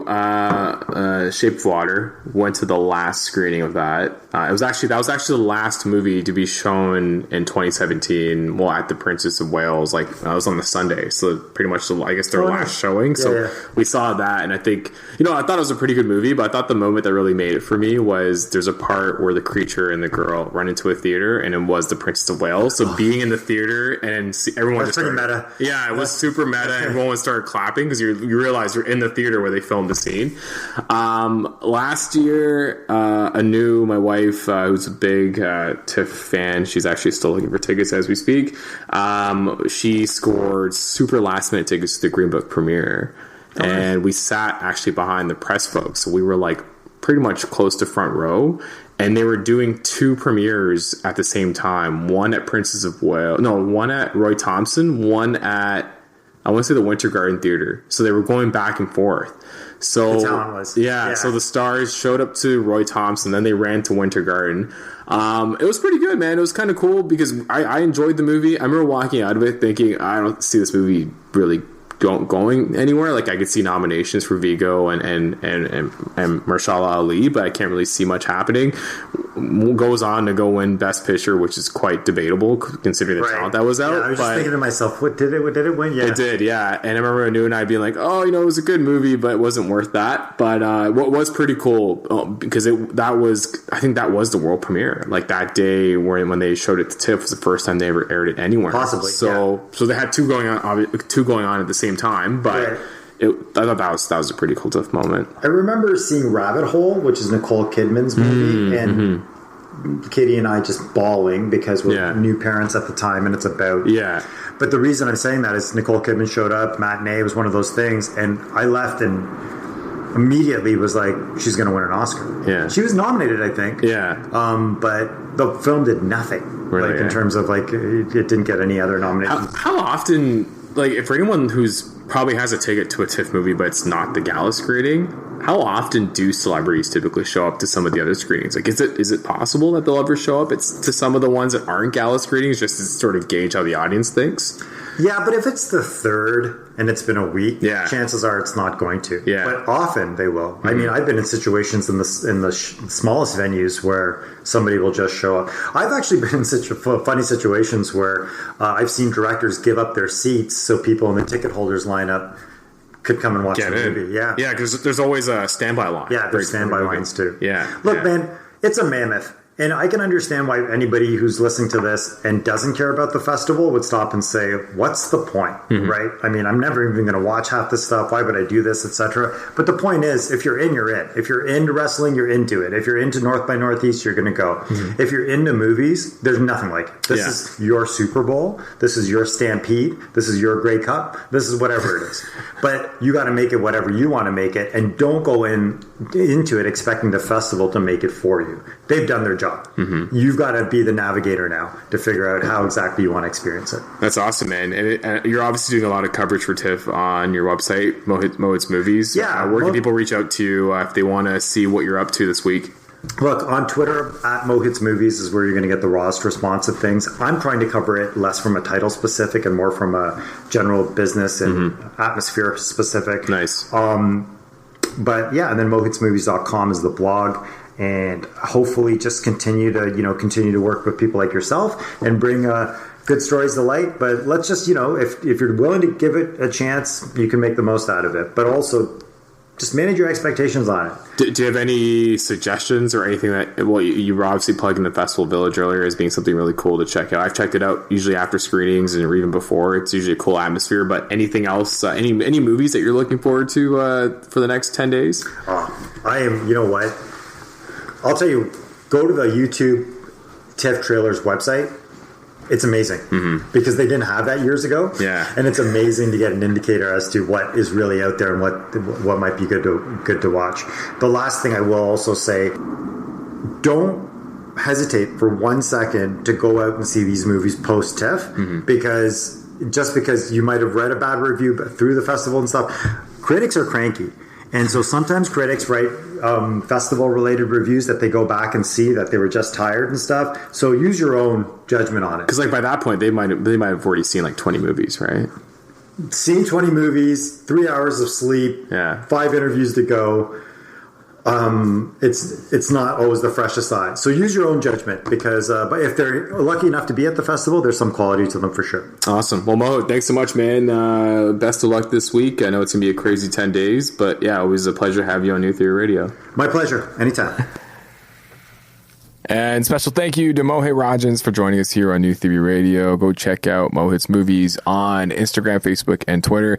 And a big thank you to Jaipaul Massey-Singh for joining us to talk all things MCU, the Marvel Cinematic Universe, with or without Spider-Man. We'll see how that progresses, as well as our resident photographer, Amit Nanwa, aka @colorblindphotography_ for also chiming in when it comes to superhero movies, going R-rated potentially, especially when it comes to things like the upcoming release like The Joker, which is another interesting movie that's going to be playing at TIFF. So it's all related. It all relates back to each other. There's a reason why I put the show together the way that I did. So I hope you definitely enjoyed it.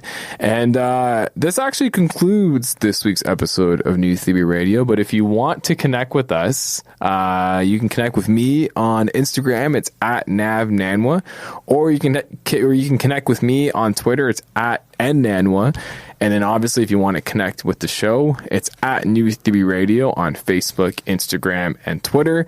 And it's also, you want to connect with the station, please check us out. It's @Saga960am on Instagram, Facebook, and Twitter. Please support our station. We have a lot of great content actually coming up, not with just New Theory Radio, but with the station as well as we gear up for the upcoming federal elections. So you definitely want to keep it locked here on News Talk Saga 960 AM. Anything else you want me to plug, Jyoti? Any sponsors? Does this binder have anything that I can say or no? Big shout outs to Annie Koshi. Go support the GTA South Asian Media Network. She's a fantastic photographer. I've just been told to kill time. But yes, do check us out on Cross Everything here on News Talk Saga 960. I hope it's still not raining outside because that would totally suck because yes, it is a long weekend, and which means that none of us are working tomorrow, which means we could have fun tonight if we really wanted to. And now I'm being told to get off the air. So thank you so much for tuning into this week's edition of New Theory Radio. You will hear all of us next time. Peace.